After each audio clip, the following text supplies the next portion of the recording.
మనకి హిట్ వచ్చేసింది అంటే 100 days ఆడింది, ఓహో ఇప్పుడు మనం స్టార్, కానీ ఎవరు గుర్తుపట్టేది కాదు, they don't recognise at.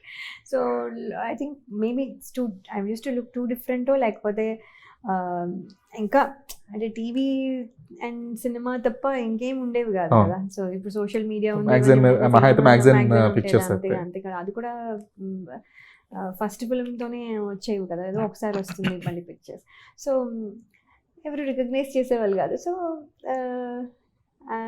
I thought okay now this is not enough, you have to do more. అంటే ఇప్పుడు ఒక సినిమాతో స్టార్ అయిపోతున్నారు అందరూ.